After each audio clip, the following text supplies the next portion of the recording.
I'm Anthony Johnson here with the new and improved 21 Report with my special guest today, Will Spencer, former attendee of 21 Summit, 21 Convention. Came back this year as a speaker for his first time at our events. Really excited to have him here at the events, 21 Summit, and now on the show, 21 Report. Will, thanks for being here. Thanks, Anthony. How you doing? Pretty good, man. Pretty exhausted, but pretty good. You know how it is. Yeah. You know firsthand how it is. I know exactly how it is. So talk to me about your experience this year at 21 Summit versus last year, just kind of baseline. You came last year as an attendee. I didn't know who the hell you were. Talk to me about all these projects and stuff in the hallway. I'm like, who's this guy? Then you get, Jack Donovan pumping you up and Tanner Guzzi. I'm like, okay, that's interesting. Come back this year as a speaker. Talk to me about that transition. Man, it was, it felt like light speed. And just in terms of my appreciation of the event, I can just start there. So to come and to be on the surface of things, I guess you might say, and to be sitting in all the sessions and watching the speakers and getting a sense of the overall tone of the event and feeling how professional it was and how organized it was and just how on the level everyone was, whether they be a guest or they're a speaker, right? Just everyone's just completely straight up. The event is well put together. It's well run. Everything looks great, and it feels like being at a real event because it is a real event. But to appreciate things on that level, and then in a year to go from that to being a speaker, hosting a panel, hosting the 21 Report, actually two talks, two talks, and generally doing quite a bit more networking and discussion, being more on the inside. My appreciation and understanding of the event has expanded tenfold into just a real appreciation for how much skill and experience and expertise goes into producing this and just how much integrity is behind it on so many different levels. From the speakers, getting to spend so much time with them and seeing just how congruent they are to the event and the production team and really getting to see how much goes into producing it, to getting to know you and knowing how much passion you put into it, and seeing the men who attend as guests and them relating to me as a speaker, seeing just how much they want to learn and how much they want to grow. I mean, my appreciation has expanded tenfold, and I'm very, very grateful to be here and in the roles plural that I am. Yeah, you've really leveled up fast. I mean, the roles you have, the responsibilities are really big. Yeah. I mean, it's unusual someone escalates that fast. You needed help though, you're able to fulfill it. Sure. It was actually, for you to do this show, as a recommendation of a friend and one of our staff here. And I was like, immediately when I heard the idea, I was like, oh, hell yeah. Yeah. Excellent idea. Yeah, so I'm really glad you did it. Before we get into your talks and even for more depth of your experience here at the summit, I'm assuming you've been to other conferences and conventions in your life. Sure. How does this event compare to what you've seen in other industries and conferences and other conventions, whether it was a recent event you'd been to or even 10 years ago? How does it compare? I think the thing that stands out most to me about this event is that the speakers at this event make themselves so available. So other events that I've been to, for example, I was at a TEDx talk in Sacramento where Tanner Guzzi spoke with Matt Bodrow of Acton Academy, another great guy. So I went to that event, and it's a TED talk. It's not too terribly different from what you do here. Just one room instead of three, and a broader range of topics, but minus some things that I think they should be talking about. But so Tanner Guzzi spoke there, and the feeling that I got from many of the attendees is that the speakers, is that they would give their talk, they would hang around, and then they'd split. You know what I mean? There wasn't as much networking events. Obviously, there wasn't like an evening session or something like that. But the feeling was that the speakers had Was there a birthday cake for the speakers or no birthday cake? I don't recall if there was a birthday cake. I think no birthday cake. I don't think so. Yeah, we had birthday cake. You had for birthday Jack cake for someone. Yeah, exactly. A lot of it. Yeah, I was like, well, the thing was, something actually sounds familiar about a birthday cake. So someone may have actually, but it wasn't like a whole big. By the way, that moment, like, 200 people singing happy birthday to Jack Donovan? How cool is that? That's the sort of thing. And the thing is at that dinner, you didn't have all the speakers over behind some velvet rope with security, all hanging out looking cool. They're mixed in with the speakers. You could just walk up, like my buddy KJ just walked up to talk to Ian Smith. Yeah. That's Ian Smith. Yeah. You know what I mean? That's really him. Yeah. And so that's the big thing about this, about the 21 convention, that I think is so different from any other event, is just how much opportunity the guests have, the attendees have, to network with the speakers, to talk with them, to pick their brains. Hey, hold on, I'm going to take Tanner Guzzi aside to go talk to him about something in my life for 20 minutes over by the pool. You're not going to get that anywhere else. And it's so important that it be here because men want to learn so much about how to be better. Yeah. And you can watch something on YouTube, or you can, purchase a course on Gumroad, or follow someone on Twitter. but to sit and talk to a man for 20 minutes, eye to eye, face to face, and to look into each other's eyes can make a huge difference. And the speakers make that available. You don't ask that of them. Not only do I don't make them, and I don't even ask them. It just happens for the most part organically. I do design some of the, it's a meet and greet on purpose. For sure. So that this happens. So I facilitate these things happening, but I don't, there's no mandate. I'm not like, you motherfucker better go talk to that attendee for free for a half hour. You fucked. It doesn't work like that. Right, exactly. You guys just do it. Yeah. And that's the most beautiful part about it for me is to not only see it, but for it to even happen at all. Yeah. It just happens. Yes. Like good going girls, right? It just happens. Yeah. Well, we want, I mean, I can now, speaking as a speaker, I guess, I kind of want to, I was like, I've got more to say. Like, I have an hour to give my talk, and I have other things that I didn't put in that I'd like to share, and men have questions. And it's like, I want to be here to spread the ideas. I think, too, in particular for guys, like you're now building a podcast. Say, let's say 5 years from now, it's 5 times as big. I think it gets increasingly hard to see through the signal and the noise to like, what are your fans really thinking about, and the details. Right. And in here, you have a direct line of sight to the viewer. Like it's not just a viewer. They're like, well, their view is like eye to eye now. You know what they're telling you, what they want to hear, and like what the questions are. And I think it's hard for speakers to get that when they they have 500,000 followers on Twitter or Instagram or something. You know what I mean? And here, like it's just like, hey, let's have a beer or coffee, and you get to see like what's really going on. They're real people. You're a real person. The attendee sees that, and vice versa. Yeah, it's super cool. And I think there's an aspect of the men here, the speakers here, aren't crafting an image. They're not trying to project an image that's false. They're men that are trying to be better and have discovered that they can bring forth aspects of their authentic and genuine personality. They want to be better? They want to be better. Are you telling me they're not male supremacists? Is that what you're telling me? I looked for male supremacists around here. I didn't find any. None of them? I heard there was a million. I heard there was a million. Yeah, no. I mean, you'd think that in a world full of male supremacists that I would have met one guy at a men's conference saying that men should be superior over women and they're not. They're inferior. I didn't find any of that. Yeah. I don't know. Maybe I should look harder next year. You need more propaganda shoved down your throat. I guess I do. I guess I just don't see clearly. Shoot some in there. Shove it down your throat. Yeah. You know what I think would be really good is I think if just all the messaging was pumped through all the movies and all the TV and all the music and all the media, then really maybe I'll get it. What fucking clown world we live in, man. I know, man, but that's why this is so great. It's because we can come here and we can talk about these things and we can just laugh about it, because that doesn't exist here. Not only are we in the free state of Florida where COVID basically doesn't exist, you don't feel it, you don't feel the fear anywhere. A bunch of men get together and they sit down and talk and it's like, look at this madness, and we laugh and we have a beer and we're like, but you know what? We're going to change that. Yeah. I'd say 21 is like, Florida is kind of, almost anti-clown world, very close. 21 is very anti-clown world. Super anti-clown world. 100% anti-clown world. Yeah. Yeah. And you can say clown world and everyone immediately gets it. It's like face palm, you know what I mean? Yeah. The common values, the shared values and visions here, and the goals and the obstacles in life. Yeah.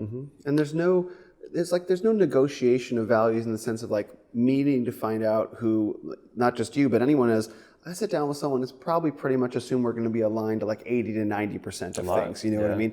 And you don't have to have that conversation where it's like you're kind of dancing around subject matter, like how do you feel about the thing, you know what I mean? It's like, no, I just kind of know that. What are your opinions on feminism? Yeah, exactly. Here it's like, I fucking hate feminism. Do you hate feminism? I hate feminism too, it's really gay. It's like, wait, you only hate feminism 8 out of 10? I hate it 9 out of 10. You know what I mean? Let me tell you why you should hate it 9 out of 10. Are you getting the jab? Hell no. Yeah, well, that's the thing. Is one of the things I've noticed in my personal social life now is that when I meet somebody for the first time, I have to do this big long dance to find out, like, do I feel comfortable asking this person how they feel about the jab mandate, the jab and the mandate? And so, because there's two different things. Yeah. And so it's like, do I even want to go there? Because if I find this person's like, yeah, no, I got it. And like how they answer that question is completely different versus like, yeah, no, I probably won't end up talking to anyone who would look me in the eye and say, yeah, I think everyone should get it. Like, thank God I don't think any of us interact with people like that on a regular basis. Yeah. But the question about that is, it's so divisive. And it's like, I don't want to be in environments anymore where I have to worry about the divisive issue. I want to go sit with a bunch of like-minded men and talk about these issues and not have to worry that anyone's going to be like, oh yeah, by the way, I think women are better or something like that. No, we're all going to be aligned on the things that fundamentally matter to us, and that's invaluable. Yeah, I don't know how the world's getting by right now, man, with the COOF stuff. Like in Florida, I can barely stand seeing that stuff happen far, far away. Here, it like almost is non-existent, And yeah, the whole world is fucking nuts, man. I'm glad people like you are alive, men like you, are fighting back. You know, the feeling's mutual. Outside the thank you. Outside the boundaries of our safe haven, the Florida people, the swamp people. Yeah, they all come down here to live free, away from the influence of, and that's an old thing. You know, I was talking to Socrates today, and he was talking about, you know, how the Manosphere is a little bit like a frontier town stop on the railroad, you know, and now it's starting to grow and change. And he said, you know, as the boom towns on the railroad would grow, they'd begin inviting in aesthetics. So you have the traveling theater show. Yeah. And we don't have a traveling theater show here yet, but like you have Arthur Kwan Lee coming in, an internationally award-winning artist, a fine artist, you know, paintings sell for thousands of dollars, that level. And that's a real sign of, you know, the Manosphere kind of growing up in a very positive way. And I think one of the things why that comes to mind is one of the things with the frontier towns is that I just completely lost my train of thought with that. It'll come back to me. We're both beyond exhausted. Let's switch gears. Yeah, let's switch gears. You let it come back to you. The ability to live free of law, like they wanting to live independent of external influence, and how do you men just, you know what, leave me alone with my farmstead of my family and you know, and my community, and I don't really need the outside influence of the world to come in and tell me what to do. Yeah. That's a desire as old as time for men. It's a desire, and it reflects also high responsibility, high agency. Yes, good point. Which is a very masculine thing. Yeah. Florida's a very masculine place, I realized. Yeah. I wouldn't have known that growing up, living here, because it's just what you're like, a fish in water. But you know, the coof basically has revealed that, I think. And getting a savage governor like DeSantis, that's not an accident. You really, I mean, why didn't that happen in New York? You know what I mean? Or some shit like that. Well, there's a reason it didn't happen up there. Yeah. Down here, it's not just the people, it's the geography, I think, that attracts it. Yes. It's a dangerous place, man. Lightning, sharks, alligators, snakes, spiders, hurricanes. Yeah, humidity. Yeah. You can die from the...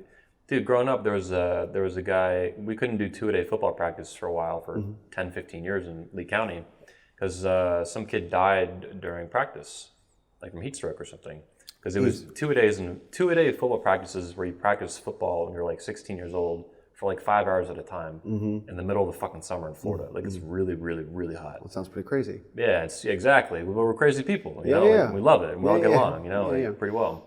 But there's a lot of shit that can kill you, basically. Yeah. And it's a dangerous place, and it's not like these other places, you know. Well, the meme is Florida man, right? The meme is not Florida woman. Well, there are definitely Florida women. I mean, that's becoming a thing. Oh, I don't know how to feel about that. Yeah, there's a lot of, I mean, we got a lot of crazy, we got like plenty of crazy women down here. We got the beach girls, we got the single mom, you know, ladies, and Orlando in particular has a ton of single moms, like on the peripheries, because economically it's cheaper. Yeah. Anyway, we don't even get into Florida women, but there's Florida women, if it's not a thing, it's becoming a thing. Sure. Yeah. Let's shift gears away from the Florida people. Okay. Enough about the Florida people, my people. Talk to me about your speeches at the events. Sure. You spoke at 21 Convention for Men. You spoke at 22 Convention for Women. Let's start chronologically. You spoke first. You actually helped me open the event along with Socrates at 22. Yeah. I did that for a reason. Yeah. You were selected for that, handpicked by yours truly. Thank you very much. I thought you did really, really well. I heard about it and I saw some of it, and I could tell right away it was like going to be very, very smooth. Someone described you to me, specifically from that speech, as like iceberg. Interesting. Yeah, like a little, you know, like you see the sky, and then like, but beneath it is this, you know, the tip, and there's like this big, deep ocean of like idea, like Socrates, right? The knowledge and the ideas and like the calmness you have. And the women really like that. They love calmness. Women are like little bunny rabbits, you know, they get scared. Yeah. And you're like, big rock. Talk to me about 22 Convention though. Sure, yeah. Thank you so much for inviting me to speak, and I had a great time. And I knew going into it the subject that I was going to talk about would be good for the opening, and because it would sort of help set the stage. What was the title? It was called "Men Are Not Hairy Versions of Women." So I knew that it would kind of help set the stage for what some of the men at 22 would be talking about, and the overall framing of the convention 21 summit, and sort of what are the things that are going on. And as I was preparing for the talk, I found myself getting pretty fired up about some of the content. And then I realized, well, how is this going to play from the stage if I'm getting like animated, or the tone of my voice is getting louder and tenser, you know, projecting some amount of aggression, let's put it that way. You know, for women can be very threatened by men's aggression for understandable reasons, because men are physically powerful beings. Bunny rabbits. Bunny rabbits, yeah, absolutely, yeah. And they have their own skills, but you know, a tall man standing up on stage, you know, speaking aggressively, I could speak as much truth, but it might not come off the right way. You probably heard, like me, Coach Greg Adams, after you, he had a woman walk out the next day. Oh, sure, Did you hear about that? I didn't hear about that. She came back. Okay. She walked out, man. Yeah, that makes sense. Because and I wasn't there, but I was this was conveyed to me by the volunteers and the attendees. Coach Greg wasn't yelling or nothing, but he got firm. You know, that masculine tone. Sure, like he was like, "You're wrong," or something like that. Yeah, we'll see it on sure. video. Yeah. And she's like, yeah, it's very challenging. Yeah. Well, I with the subject of my talk, I wanted women to really hear what I was saying. So I wanted to invite them into a way of seeing. And so the title of my talk, Men Are Not Hairy Versions of Women, was to get women in the audience to consider the possibility, which is novel for some of them, that men's minds and hearts, and let's say spirits, don't work like women's. Our values are different. Our wiring is different. The things that we're looking for and want and desire are different. And so to help introduce that concept, I went through several of the classic books in the Manosphere. So King, Warrior, Magician, Lover, Fire in the Dark by Jack Donovan, Ryan Michler's Sovereignty, which has Protect, Provide, Preside, Tanner Guzy's Appearance of Power, and Alison Armstrong, though she's not in the Manosphere, she's been teaching out men for a very long time, and her book, Keys to the Kingdom. So I went through King, Warrior, Magician, Lover, Sky Father, Striker, and Lord of the Earth, Rugged, Rakish, Refined, Protect, Provide, Preside, Page, Knight, Page, Knight, Prince, King, Elder. All these different stages of men's lives, these are all these archetypes that live within us. And do the women know any of these? No, they'd never heard of any of them. They'd never heard of King, Warrior, Magician, Lover, one of the foundational and oldest books in the entire men's movement. And so to show them, these are the men in all your lives, and what if you could bring these things out of them? What if you could bring these energies out of them? What if they're, I guess, latent in all of us? I said, well, what if there's a way that you women are responsible for men not showing that to you? If we don't bring it up, we come to a convention like this and we learn how to bring those aspects of ourselves forward. What if there's things that women can do to help bring that out of their men? And that involves not, the line is from Alison Armstrong's book, The Queen's Code, which I hugely recommend. Before women can learn how to bring the best out of their men, the women reading have to take a vow. And the vow is, I give up the right to castrate men forever. Meaning you will never bring the best out of your man if you're dedicated to castrating or shaming him. You just won't see it. You'll never see it. And so I wanted to show women the possibility, like, hey, if you're not getting the treatment from men in your life that you want, or in your community, in your workplace, in your world, maybe it's not just that men need to be better, maybe it's because you're treating men like crap, and no one's ever told you otherwise. And so I wanted to raise that possibility to them. And so a lot of women like Coach Greg, and a lot of Coach Greg is not a woman. A lot of women in talks like Coach Greg's is what I meant to say. And Socrates could be very combative. After my talk, there was just kind of silence. So I guess that was the iceberg thing, because I went in exactly. So I was really proud of that. It had the effect that I wanted. Usually Socrates is like that. He took a different approach. He does that sometimes. He did that in Poland, or Poland 21 Convention. Sure. Caught me by surprise. I was like, oh, whatever. Zach's gonna do what he's gonna do. You know. Yeah. He did that here again. I was like, oh, that's surprising. Well, whatever. But then but I did want someone to do what you did, though, which is like, because my marketing for it, I'm really abrasive online. It's different in person usually, but not always. Depends more. Usually? Depends. If I'm talking to the women, I tone it. I'm much more mellow with it. With the men, I amp it way up. Sure. Because I think, like, you same thing, right? Yeah. But yeah, Socrates is, much more abrasive, and then you were like the smooth one, though, that it helps warm them up to the event. And I'm really glad you did that. I appreciate it. Thank you. Thank you very much. So let's talk about your 21 convention talk. Talk to the men. Yes. How'd that go? What was the subject? I saw some of it too. Probably a lot of that. Probably 15 minutes of that one. Cool. That's a lot for me, unfortunately. No, you've got so many different places to be. By the way, just on that, before I talk about the presentation, one of the things that that my friends observed is that just how calm you are walking around the event. Like, despite everything that you have going on, I never see you flustered. I never see you running. Thanks. You know what I mean? It's always just very even, despite the fact I know there's this enormous weight on your shoulders. Like, you really set the tone with your chill and even demeanor. And I wanted to acknowledge that. Thank you. There's a lot of reasons I do that, and some of it's for me, and some of it's for other people. Of course. And even so, for you, it helps set the tone. You're right, but also for me, physically staying calm keeps me mentally calm in the middle of a fucking hurricane of shit. For sure, yeah. And if you don't do it, that's how you lose your ass. And if you do it, life gets a lot easier. Yeah, I mean, it's still hard, but panic makes things worse, right? Yeah, I got to be calm. Bobby Dino, this maybe you know him on Twitter, high school. He said he was at Patriarch event a couple years ago, the first one. He's like, He's like, Anthony's cool as a cucumber. And I never heard that before. That was kind of funny. But yeah, cool as a cucumber. Thanks, man. Yeah, you're welcome. So just to go to my talk, the title of that talk was Waking Up on the Battlefield. And I covered some of the same subjects that I covered in the talk for women, but for men and with a different slant. And the purpose of that talk was to show men the power that women have to shame men. Men have physical power in their bodies, driven by more testosterone, muscles, etc. But women have the moral power to shame. And we see, and I wanted to show that to men and show how powerful that is, where that comes from, and where it shows up in our society. You're saying this is fundamental too, fundamental. Not just current. No, it's for all of time. Okay. That's in the what we might call it's from the book. The phrase is from the book Revolt of the Primitive by I think his name is it Harold Schwartz or Howard? I think it's Harold Schwartz. Okay. And this book was written in 2001, and he was examining where does sort of feminism get its power from? How does it work? And he came up with the term the sexual holy war. Oh yeah. And so that was a really powerful concept to illustrate just how fundamental the conflict between the sexes has become, driven by feminism and all the ways that it shows up. And I'm remembering your speech now because I do watch a lot of it. Oh yeah, I'm not dead. I'm alive still in my brain here. You called it basically I think you referred to a lot of this as primordial. Primordial. And you really, I love that. I was like, damn, that's like some Ninja Turtle ooze shit. Yeah. Like primordial ooze, but you're right. You're 100% right. That's why it has such power over society. You talk about how much feminism influences the lives of men and women and culture nowadays because it's primordial in its power. It's like a religion.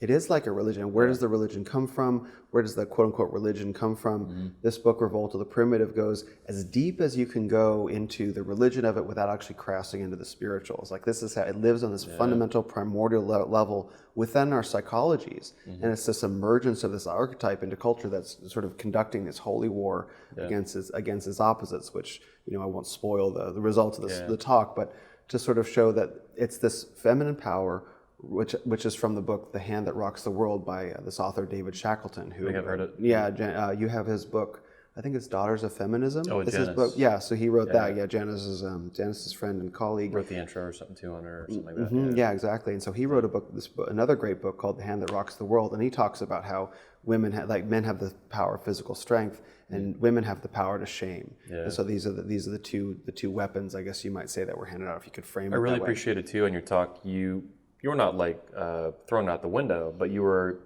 critical in useful ways of similar terms to sexual holy war, like gynocentric social order, gynocentrism, like a polylum thing with that one. And I like polylum, and I think that's a useful term. But you took it even deeper, and you showed why these weren't substantial enough, if I understood you right. And I was like, this is really good. Yes. It's so much deeper than that. That's or why gender war and all this kind of Battle of the Sexes. Yeah. It's kind of superficial. It's kind of cute. It's used that way. Cheesy, yeah, exactly. Yeah. And the gynocentric social order, that's real, but that's a symptom, not the cause. Yeah. And so the sexual holy war is the cause. Yep. And so the sexual holy war is being conducted primarily through the weapons of shame. Women's shaming of men. And I wanted to show how broad that is in society, how it shows up, in the media, in our language, in the way that our cultural conversation is conducted in current events. Just show how it's everywhere. It's the water that we're swimming in as fish. And as soon as you see it everywhere.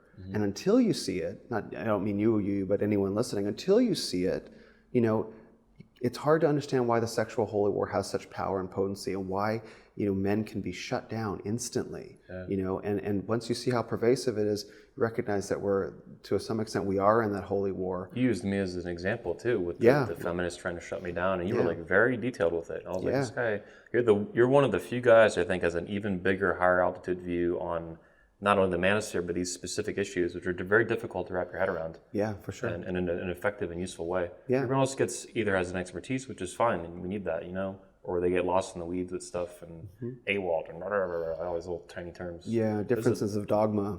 Yeah, there's a big thing going on, and I'm trying to do my best to fight, in the right direction and make the America a better, healthier place. And really the world. I mean, America allows freedom of the individual to crystallize the ideas into individual sovereignty, which is a really exciting development that we've had lately.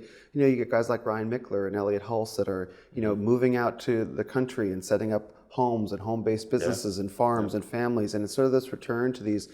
To say traditional values isn't quite right because it's actually deeper than traditional, right? Yeah. Going back to that, and that's a direct outgrowth of the men's movement as a whole. This return to sovereignty, and that's uniquely possible here in America. So, America's where it crystallizes, but I have no doubt that 21 is having a global impact. Oh yeah, yeah. We had a lot of attendees bummed out they couldn't come out this year. For sure. We had one guy coming from Britain, and he had to have a huge trip. I talked to him. Yeah, James. He spent, mine. Oh yeah, nice. Yeah, you brought a lot of dudes here, man. That was awesome. Yeah, that was one of the. You started out asking how this was different. From my experience this year from last year is that about your homies. I brought my homies, 10 of them, 10, 11 guys. One guy, actually, and one guy showed up just for the evening, so he was working during the day. Another guy was in school, drove up from, I think he drove up from a few hours away. Yeah, so I had 12 guys here. And the British guy too, he spent 2 weeks in Mexico just to come to 21. Yeah. Like, holy shit, man. Yeah, that's a lot of effort. They spent between the event, 2 weeks of that, and then travel. The guys spent almost a month, 3 weeks anyway, moving around for this event. And I appreciate that. Yeah, the thing is, they didn't come just for me. Yeah. They came for each other. Yeah. They came for the speakers. They came, to meet guys like Jack and Tanner and meet guys like you and Alexander Cortez. So, they came for the big picture. Yeah, they came for a bunch of reasons. Like one, of course, they came because I was speaking and they wanted to support. But they came for each other because they wanted this unique opportunity to meet each other, because Brotherhood is great online. You can get super close, but until you meet a man in person and you look him in the eye. What a great excuse to meet up too, right? Exactly. Socrates has been saying that for years. The event's just an excuse to meet. Yeah. It's so cool too. Absolutely. And to participate, and then of course you get to meet the speakers as well, because you don't have the velvet rope thing. People are very accessible. We can sit out, on Saturday night. I think there were 30 guys sitting out by the pool. There's a whole bunch of speakers. There's a whole bunch of attendees. And there's Jennifer Molesky and Dale, and there's Ian Smith, and there's Tanner and Jack and Alexander Cortez, and you came out, and Arthur Kwan Lee, and we're all just sitting around and talking. And there's no sense of anything but the moment. There's no feeling like, oh, this guy's a really big deal. And it's all real. It's all super real. It's all like these are real people doing real shit. It's not like some paparazzi bullshit. Oh, I'm gonna go in 5 minutes and the camera crew. Get the fuck out of here. Like, no one's got sunglasses on. You know what I mean? Yeah, exactly. And you get that in some events, right? And that's not here. I loved you guys too, man. Like they were the real dudes. They didn't. I know what you're saying. They didn't come. They're not like follow fearless leader Will Spencer. Like they wanted to meet you. They wanted to meet each other. That's real, man. That's legit. Yeah, for sure. Not some cliquey bullshit. They were very integrated too with all the attendees. Yes. They didn't like hive off like we're Renaissance men. Fuck you, non-Renaissance. Like fuck that shit. It's dumb. I wouldn't be able to stand it if that were the case. That's dumb. You know what I mean? Yeah, it's dumb. Yeah. If anything, they're leaders, within the event. Thank you. I appreciate hearing that. I'm really opposed to this notion of like the cult of personality. Yeah, like, super I mean? I hate it. Exactly. It's about the ideas. We share the ideas. If the ideas make a measurable difference in your life, fantastic. Go and live and be free and spread the ideas to other people and make other people's lives better. And we do this all together, as opposed to like it's about me. Like I could live with myself if I was like that. I hate that so much. I like anybody who wants to follow me blindly. I'm like, leave me the fuck, get away from me. Like fuck off. Dude, I find too. Like Elliot has that too. Anybody who wants to follow him blindly, he's like, dude, it pisses him off. Yeah. And I get it too. I hate that. And people, it's weird to me. People who don't hate that, they like it. They feed off it, like vampires and shit. Manovamps. We're making up. Vampires? Vampires? Yeah, it's retarded. Why did I just say that? How'd you feel about you weren't speaking at the Patriarch event. You had to witness some of that. Yeah. What are your opinions on that going down for the third time? So good. It's so important because I've given a lot of thought to the different stages of a man's life cycle. So, you have young men, like say under 25, and once teenagers to 25, and that's a stage of life when men are interested in one set of things. But then you become 25 to 35 to 40, and you start getting interested in certain other things, and then you become a father, and then you're interested in other things, and all these different stages of a man's lifestyle. And the Patriarchs event is so important because ultimately, I think men, what they truly want is to be fathers and to pass on a legacy. Is to fall in love, get married, to a woman who loves them and supports them, pursue their mission, have kids, and continue leading a high integrity life in fatherhood. Because the meme and culture is that there's a couple differences. The ridiculous dad meme, like the Homer Simpson, right? There's that. But there's also, I grew up, I don't know where I got this idea. I grew up with this notion that fatherhood meant death. That's like everything that I possibly wanted for myself as a man was going to die when I became a father. Wow. Right. And so I really believe that. And that's why in San Francisco you have this Peter Pan syndrome, because all the men there believe the same. It's like, well, and women too. It's like, why would I give up this rock and roll lifestyle, so to speak, with like restaurants and nightclubs and social life, to have kids. It's the pumpkin death of spice lattes. Yeah, exactly. It's the death of everything that I want. And the thing is that's actually a lie, because it's actually the birth of so many other more beautiful and meaningful things. They're way, way, way more important. They're way more important, than your material hedonistic consumptions. The pumpkin spice lattes. Exactly. Or the latest. For some reason, women are obsessed with pumpkin spice lattes. It's like it's its own meme now. Yeah, for years now. Yeah. So I think men need positive content that reinforces the value of fathers, that teaches fathers how to be better fathers, and teaches fathers specifically how to be better men, because fathers have different demands on them than young men do. As soon as you become a father, you have kids, and every decision that you make affects your kids and your wife, And then also, it's a tragedy, but I'm really glad that you're doing it. You're having male speakers come, like Carnell Smith, talking about some of the dangers of paternity. It's like, we don't want to talk about these things. We wish this wasn't the case. Jeff Younger is another great example. Eric Carroll, these guys, it's like, look, we don't want to be having these conversations, but we gotta. And it's so important, because that speaks to like the men's rights movement overall. It speaks to so many men who just got run over by women and run over by the system. And gotta make sure that their legitimate grievances are heard, and ask really deep questions like, what are we going to do about this? And that makes it real. That makes it real. The barbell is real.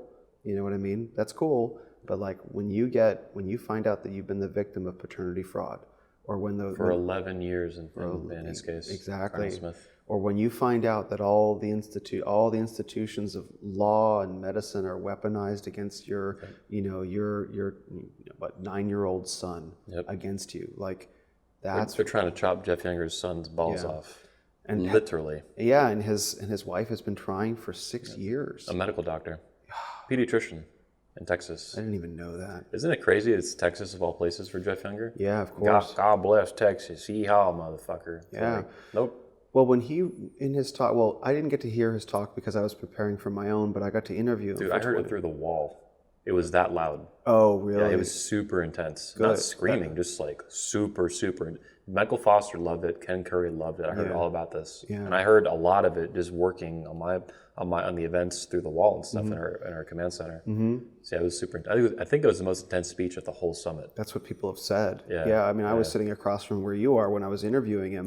And he's this really nice, friendly, pleasant, personable guy. But then when he turns on, he locks on, and we were just talking. Excuse me, we were just talking at this volume, but the intensity went through the roof, and the scale, the grasp of the scale of the corruption that he mirrored. It's an unmitigated tragedy what they're trying to do to his son, but what he's learned in the process about the American system of government, about money and power and influence and law. I mean, that was the real shock, because he's seen the thing. And so naturally he will be intense. And I think that's so important to bring to a place like this. Yeah, a guy like that too, man. He's like you're saying, he's seen it all up close and personal in his own life. It's not just a podcast for him. It's not just a book. It's like that's him not only in the middle of it, not just like it happened to him recently or a while ago. It's happening right now for ongoing for years and years and years. It's torture. Yeah, it's his son. Yeah, and he said his son's life. What's being done to his son is absolutely infuriating, and he would have every right to go full Incredible Hulk and smash, right? Yeah. But he said, my son's life depends on me staying calm. And we forget about that son, by the way, has a twin brother. James saved James. James has a twin. Oh wow. Yeah, I was just thinking about that now, but that little boy's getting traumatized too, just witnessing this up close and personal. I mean, this chaos, this conflict, this fighting for insane nonsense from the pediatrician mom. I wonder what's gonna happen to that kid too. He's got 2 kids to worry about. Yeah. Because the James gets so much attention because he's the target of the ball chopping off. Yeah. But the other one's good witnessing that too, and witnessing that is traumatic. I'm sure. Oh, no doubt. If the whole situation, You have siblings, right? I have a younger sister. Yeah, I have siblings too, man. I can't imagine if my mom was trying to chop my brother's ball. I have a brother, chop his balls off. It's insane. Crazy. Yeah. And the whole thing is, even if the situation were to end right now, as if by magic, and everything was to go back to normal, that young child would still be traumatized on levels that would take years of work to process. And so that's why, as we were talking about this, I was just thinking about, the nature of my talk, waking up on the battlefield about shame. The reason why men don't show up on the battlefield to fight these cultural battles is primarily shame. Is that as the weapons of shame are wielded so effectively against men, they're afraid to show up on the battlefield because shame has a really strong power over all of humans. It's not just men, but over all humans, and men can be really shut down by shame. And so I needed to show that and show men at the end of my talk, here's how you can begin to overcome it as brothers, not alone. You have to do it as brothers because that's how we show up on the battlefield, because the battlefield is cultural and the weapon is shame. And so if a woman can scream mansplaining or toxic masculinity, all these terms at you, it's like, oh, I don't know how to respond to that. The shame shuts down. You got to see those for what it is and dust it off and keep going. And then there's nothing there. There's no jackbooted thugs in the streets. There's no hard power. It's all very effectively wielded soft power. So I wanted to surface that for the men. It's mind control. It's mind control. It is very, very literally mind and heart control too. So I wanted to show that to the men so they understood this is what we're up against. It is a holy war. It is that primordial, and it's important that you begin showing up. And so I was very honored to give that talk here to the men because I think they got it. Fuck yeah. Yeah. Well, I'm excited to have you back. You are being invited back next year, as you might have guessed. I had a feeling, but it's never sure until you never know. The fat lady sung. Yeah, exactly. Oh, it was, okay. Well, 1 solid year, knocked it out of the park. If there's one use of fat women, it's singing, right? I wonder. You know that Adele recently lost a lot of weight too. Do you see that? Adele, the singer Adele. Oh yeah, that's all over the news. She was. I don't know who that is, to be honest. She's one of the most popular singers I'd say in the past 10 years. All these classic, big hits. You've heard her songs. Okay. And so she was overweight for a while, and now she used to not be fat, and she got fat. Now she's not fat. I don't know if she ever was not fat. Okay. But I mean, obviously at some point in her life she wasn't. Lee, right? What a pig. Well, so, it was never, but I mean, she could sing so well. It's like, okay. But the thing was, then she lost a bunch of weight and people got mad at her. Wow. I saw a screenshot of a headline of an article going around. It's like, I'm really sad that Adele lost weight. And the subheader said it was like, obviously it's about Adele, but it's also not. It's like, why? Like, I thought it was my body, my choice. Yeah. You know what I mean? It's like, is it not her body, her choice? Is it? It's insane. Even for losing weight and getting healthy, they can't leave it alone. These people are crazy. Yeah, that's right. Yeah, I mean, they have to like someone, a creator, an artist, a true artist who people genuinely love. They can't even say, "Hey, congratulations on doing something that is objectively difficult." They have to make it about themselves. Yeah. It's like, it's not about you. Her body is not about you. Yep. Bingo. Right? Bingo. But apparently it is, though. It's, And I just want to take all those people and deport them to Canada. Right. Like, all of them. We'll take all the good Canadians, and then we'll just deport all these like SJWs and feminists and all this crap. Patriarchy hereby organized. Sean T. Smith said he announced he's the spokesperson of the patriarchy. I love that. I love that. So hysterical. He's gotten more and more based. He must be getting. I think he's just getting angrier as the culture gets crazier. You should be getting angrier. I think so. I think so. And he's learning to speak up in a way. It's like, I can do this. Yeah. The T now stands for toxic and testosterone. Yeah. Maybe. People say I'm a walking meme. Maybe I hope I inspire you guys with what I do. For sure, yeah. I mean, like pushing the envelope. Yeah, you conduct the battle in a way that's very you, and that's what we all have to do. Like you show up differently the way Jack Donovan versus Tanner versus we. That's the thing. That was one of the points of that was step one for how we changed the world as brothers is show up. Mm-hmm. You have to show up on the battlefield. You have to care about the way that you look. You have to care about what happens under your skin in terms of your health and your physical fitness. Mm-hmm. And you have to care about what goes over your skin in terms of your style. That's how you show up on the battlefield. Mm-hmm. That's how you project that I'm not ashamed, that I won't be shamed. And you're very good at that. You go hard. Yeah. Well, this is why I talked about your appearance on Good Morning Britain, is that, here you are in this talk show and they can see you and you can't see them, right? Yeah. You're looking at a camera like that. Yeah. And like, here's a woman, in Piers Morgan, sitting there like in this international media apparatus, satellites and high def cameras and advertising and lower thirds and the whole thing, all this money designed to shame you. Yep. That's what that whole moment is about. And you're like, no, fake news, whatever. And completely wrong, fake news, disagree. What else? Excuse me, I'm mansplaining here. When I get tired, I get like extra bass. I'm just like, I was getting mad basically. I'm like, all right, I'm gonna run these people over. Yeah.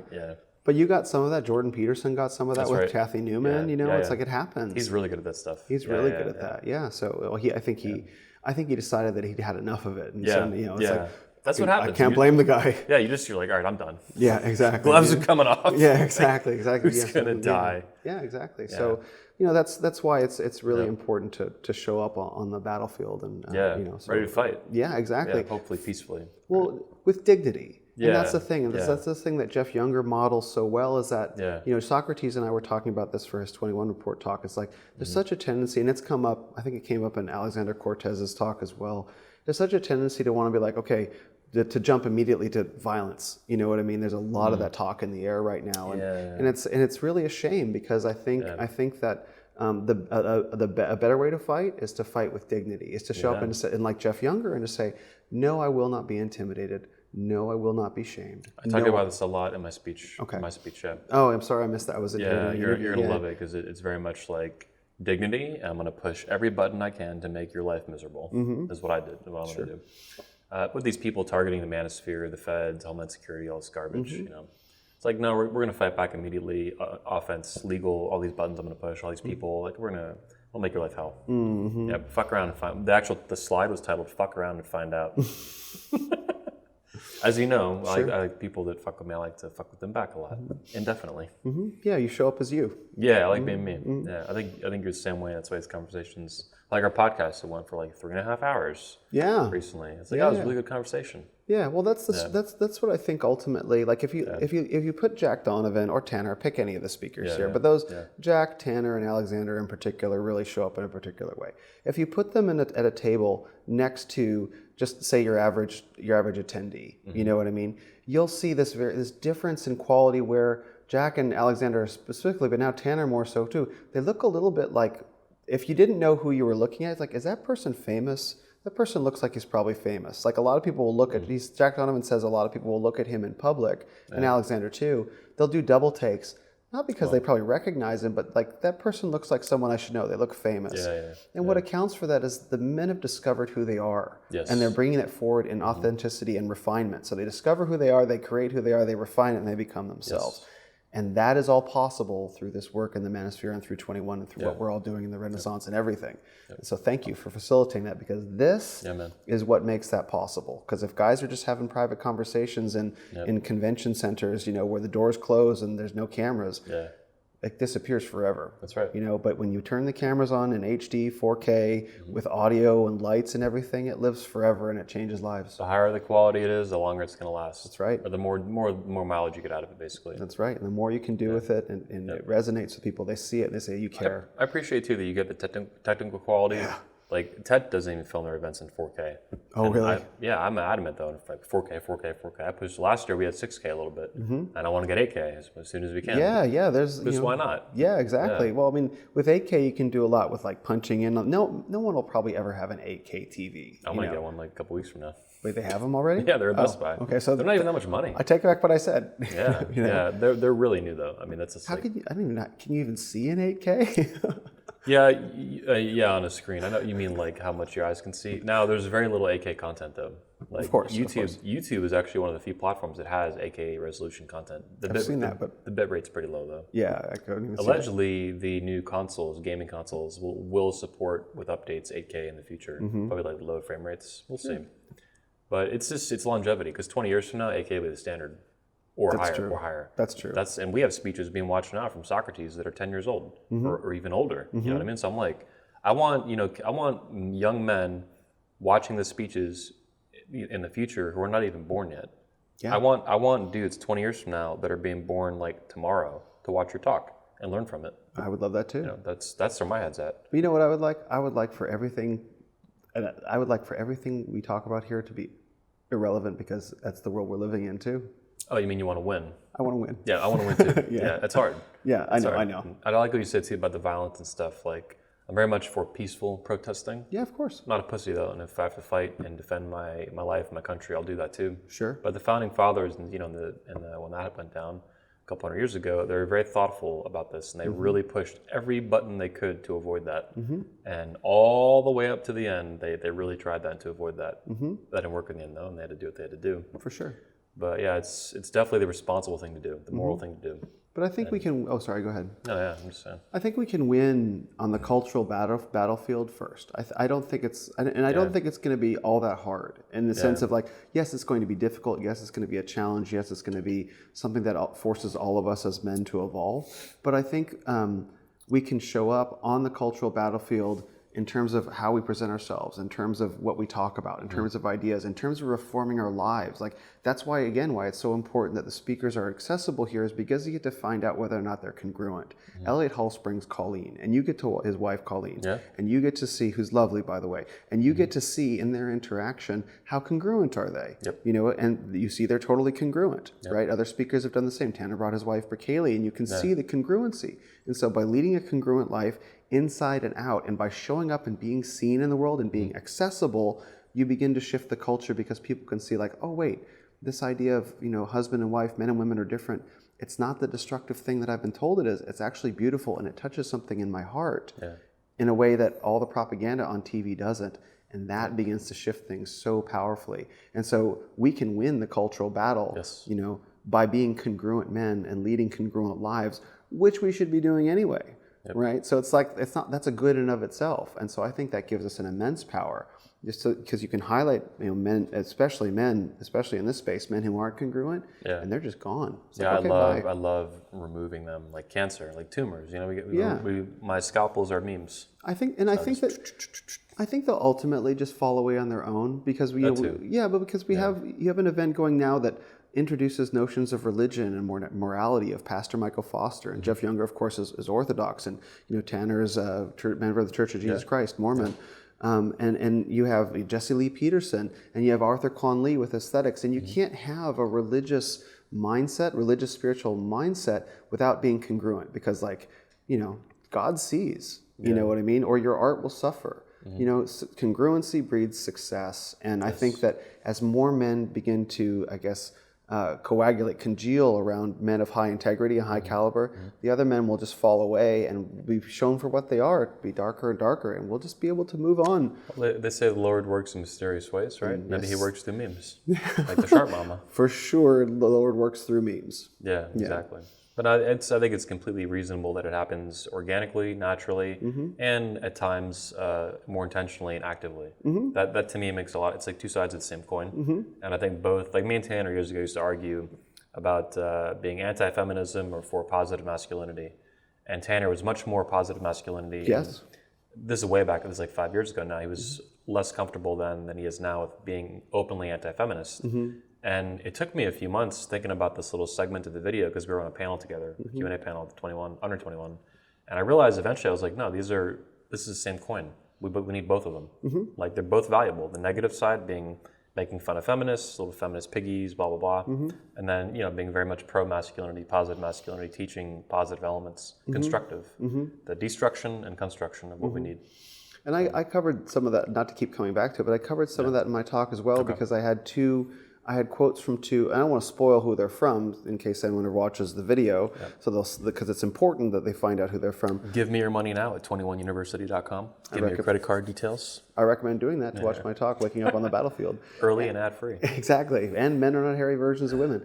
So so in those talks, I gave two quotes by feminist authors, you know, and I won't say who they are, but the quotes they're pretty bad. Yeah. They're pretty bad. And when you look at them, any reasonable, rational person would look at those and be like, that's pretty bad. That's what they actually believe. Oh, like feminists. Yeah. Oh, they say all kinds of kinds of stuff. And so the thing is, it's really like, it's not really, I found myself wondering if it was necessary to really like go hard at feminists or really just like, you know, just kind of like, no, this is what they believe. Dude, there's feminist professors that advocated for gendercide. Openly. Yeah, for sure. Genocide. Yeah, why can't we hate men is a article that Sean T. Smith talked about. Yeah. The founder of gender studies in America advocated in a speech once reducing men to 13% of the population. This is a fact.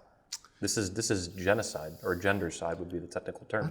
That also sounds a lot like whether the 13% of the fittest, is that we're going to turn the alpha seed? Oh, for sure. Is that what it was about? No, it wasn't about that, but it really lines up with that. Yeah, it really well. does. Yeah, it's really I think our breeding men, right? I've seen other girls. It's amazing how fast women will, let's say, humorously, jokingly, right in a thin line, joke about like genociding beta males. Like, there's something there that we should talk about in a podcast sometime. Okay. There's more I can show you. Sure. I mean, but the feminists do this to get away with it, right? Oh, let's genocide all the men. Oh, whatever. No one. That's horrific. But men are male supremacists. Like, these people are nuts. That's horrific. Oh, it's sick. It's beyond sick. Yeah. Yeah, those are my brothers. Yeah. Those are our brothers. It's like killing 60 million babies and calling it abortion. That's someone's biological brother. That's someone's potential husband. That's someone's potential provider. Yep. That's a man who has love in his heart and care, wants to give to women. And I was talking talking to Jack Donovan about alpha and beta and how those terms are so charged. And I think there's a lot of that, and it's not wrong in terms of understanding the different dynamics that men have between each other. But not all men are meant to be great leaders. Some men just want to belong to something. Yeah. In the framework, they'd be considered a beta, but it's like some men are just happy to look, I just want to be part of something. I don't want to lead a thing. Jack, I think, put out a newsletter on this. I think it was really good. I know what you're talking about. And so those beta or those belonging males, like to be genocided, like those are men that just want to belong to something and are looking for something to believe in, and they're somehow less than human. Yeah, it's crazy. That's horrible. Yeah. That's horrible. That's anti-human. That's what I mean. That's an example of the shaming that shows up in culture. It's like, oh, you're lesser than, so I as a woman writer have the right to shame you. It's like, you don't have that right. In my speech, I said they worship death. They don't literally get on their knees and like pray, but they worship basically like the empire of nothing that Jack talks about. Yes. Ayn Rand had something similar. Ayn Rand, the philosopher, she called it the philosophy of nothing, or the philosophy of the zero. And basically, these people philosophically worship the zero, which is the ultimate zero is death. Sure. And like, what do we in my speech I talked about? What do they want? What do feminists want? Zero masculinity. That's the purpose of toxic masculinity. To neuter it, hollow it out, zero it out. Shaming how much femininity do they want in women? Zero. They want to make women masculinized weirdos. How much nuclear family do they want? Zero. How much freedom do they want? Zero. It's all 0, 0, 0, 0, 0. Because they're fucking nuts. Basically. Well, because if everything's zero, then everyone's truly equal. That's what it truly means. Because if we're all dead, we're all equal. That's right. Well, that's really that's the ideology. Is that because you can't bring everyone, if it's from 0 to 100, you can't bring everyone up to 100. Nope. You can't bring people up. You can't bring people that are lacking in some way up. But you can take people that have capacity. You can take them down. Yeah. And we see that everywhere. Yeah. And that happens through culture, through media, towards men, through the violence of shaming. Right. I think we need to wrap. We've been going for a long time. This is a really fun conversation. Yeah, it's really good, man. I feel like I could go for another 3 hours. No problem. Yeah. Tell me when. Well, thank you for your time. Appreciate it, man. Thank you so much for everything at the event. I mean, not just your time here in the interview, but everything you've done has been fucking awesome. Thank you, I'm man. excited to watch all the interviews, too. Me too. This is one of my favorite shows. It's probably my favorite show in the world. Thank you for inviting me to do this. It was a real honor meeting all the speakers and participating in this great event the way that I have. Yeah, man. Thank you so much. All right. With that said, this has been the new and improved 21 Report with Anthony Dream Johnson. I'll see you next episode with Tony Bruno. Peace out.